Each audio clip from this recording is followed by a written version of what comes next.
Hi, I am your host, David O, and we are the VR Report. I'm with Monika Jo. How are you, Monika?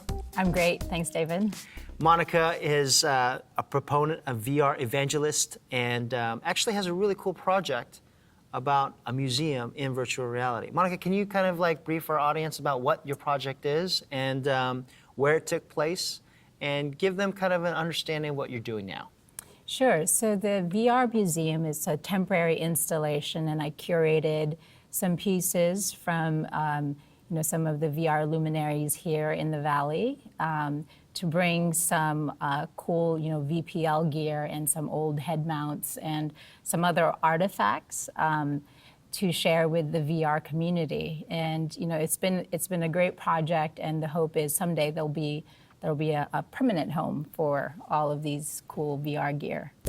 When people think of virtual reality, they may think of Palmer Luckey and Oculus, of course, but there's a rich history going back since the stereoscopic days of still cameras to Michael Sutherland's experiences in virtual reality. There's a deep-rooted history in virtual reality. Can you kind of educate me and the audience about what you've learned about virtual reality while working on this museum project? Sure. One of the things that's really fascinating is that the HMD and today the Oculus is really synonymous to VR. What people might discover through this museum is that one of the things that we have is a VPL. VPL was one of the pioneering companies. A huge helmet that made you look ridiculous, but at the time was pretty amazing. Right, and we have one of the prototypes that was modified and used by the founder of VPL, Jaron Lanier. But the interesting thing that people have learned walking through the VR museum is actually the data glove was more an iconic piece of VR back then, and also we have a first VPL. Generation, right? Wow. The first generation VPL glove that we have a couple of generations, but the older one is in circa 1987, and that was really what was associated with VR because high quality graphics was really difficult to deliver, especially for one for each eye, generating graphics as you're moving and everything. So back then, VR was more associated with grasping things in space. And so the data glove was more associated with VR. And part of that evolution is now that processing power has improved and become cheaper. Now the HMD has become more of the focus, and it's the thing to wow people with. You were telling me about this really cool project that you and your husband actually filmed your wedding in VR. Can you kind of elaborate on what that project was about? Yeah, so it was actually a fully immersive VR experience. We were young and broke. Yeah. And so we actually thought about like just eloping, right? And so I worked at this VR entertainment center, and one of our friends said, geez, you're one of our first friends who are getting married. We really want to witness it. How about just having the reception where we have these VR machines and we can play with the VR games, during the reception? And so I sat there and thought, you know what, you could take it one step further and actually have the wedding conducted inside a virtual reality environment. But it was a huge undertaking. So I went to the CEO of the company and I said, I've got this idea. And I'm willing to be like a spokesperson if you want to take it and promote what the company's doing. Then we'll be spokespeople for the company and help me find all the right partners to create this very custom, personal VR experience to get married in. So we had to make a lot of different decisions. We worked with engineers, designers, begged, borrowed, and stole, HMDs from a defense contractor, which were normally used for flight simulation. They were about $35,000 a piece, so we couldn't outfit all of the wedding guests with the VR headsets. So it was just bride, groom, and minister who were we were immersed in the VR environment of Atlantis based on Plato's writings. So pre-cataclysmic Atlantis before it went under, supposedly. Wow. That could have been risky. Yeah, so we took some artistic license, but that's what the modelers built for us, was the island of Atlantis. And you can view the wedding in VR.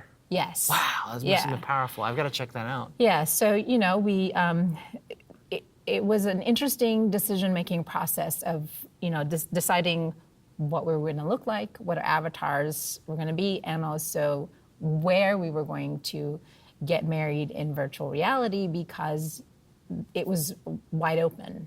But we didn't want to lose our grandparents who were going to be sitting there in the audience and wondering what the heck is happening.